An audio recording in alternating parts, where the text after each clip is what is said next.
So I am new to your teachings. You worked your way into my vortex in January, and I was, I'm gonna take a breath, tiling my daughter's room and listening, and tiling my daughter's room and listening. My question, I feel, is much more practical. They all are. It's perfect, so.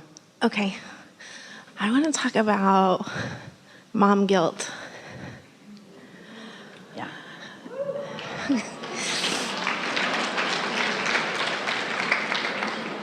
Well, we're just going to give you a basis of understanding that might take care of all of it. And that is that as a parent, your agreement is to provide an avenue into physical experience.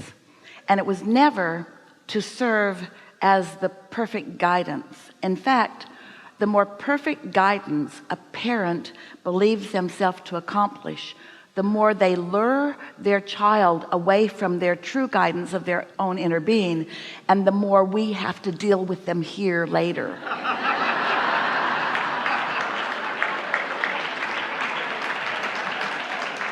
And so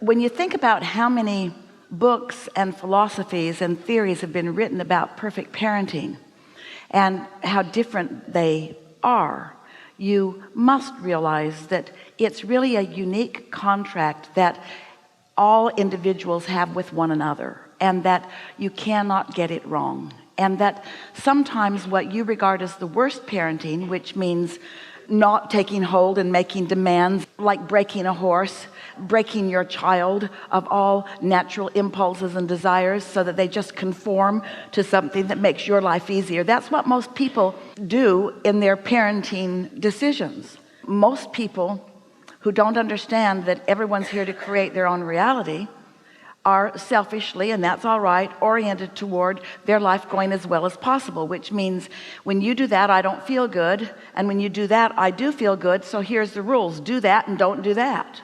And never mind what your life experience is leading you to, and never mind what your inner being is calling you toward, and never mind what path of least resistance your inner being is guiding you around. Parents say, just do what I say.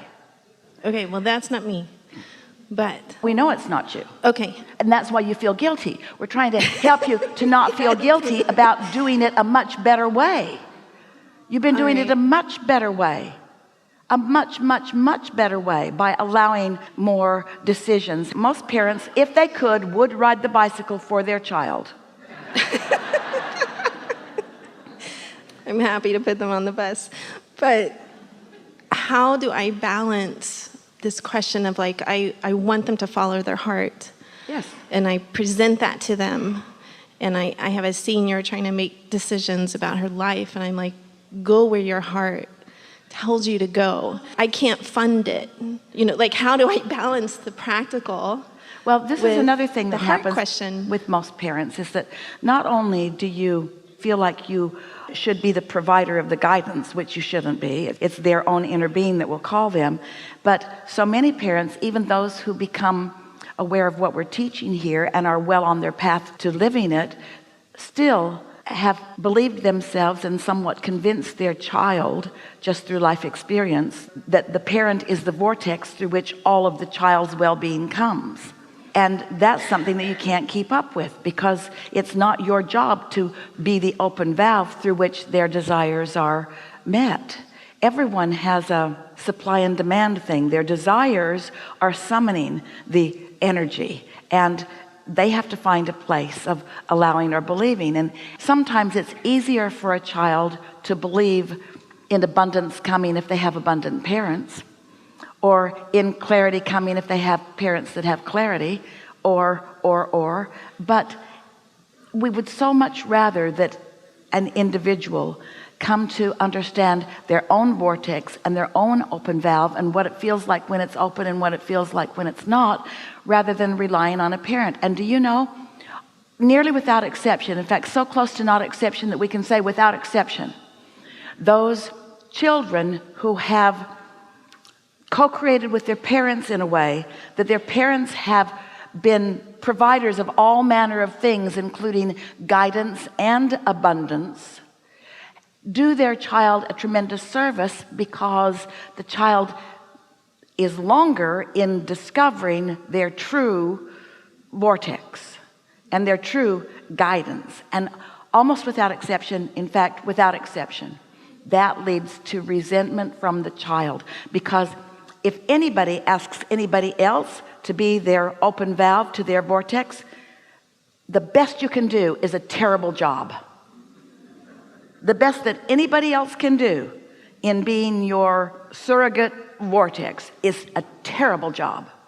And so many parents still believe that it is their duty to do that terrible job, all along not realizing that they are preventing their child, at least for that time being, of ever looking to where the true guidance is and where the true power is. We're going to give you another very important way of looking at this.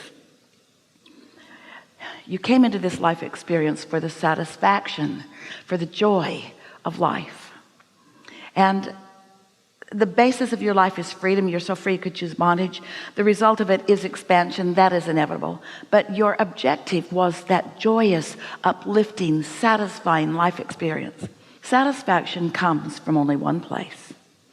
It's from me individually in my human form, through life, discovering a desire and then moving in the direction of that desire.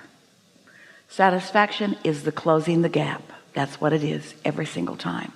And that's why nobody feels any long-standing satisfaction when somebody else attempts to close the gap.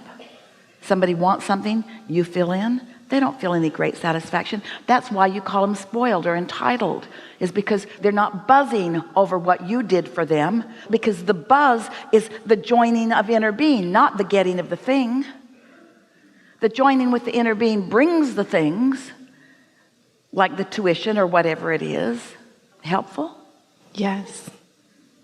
Is your mom guilt lifting a little bit? A little bit. So that leads us to one more thing. You're new enough to this that this will be a meaningful statement. Guilt is what you feel like when you think a thought that your inner being isn't thinking. So when you say, I'm not a good parent because of this and this and this, since your inner being is not thinking that, you're hanging out there on the raw and ragged edge without the good feeling. There's a big gap between what you're offering vibrationally and what your inner being is offering in that moment in time. And you know how when you have the thought like, this kid is really onto something and she does shine and she has a determination that makes my heart sing. You know why that feeling of pride and upliftment comes to you? Because your inner being agrees with every bit of that thought.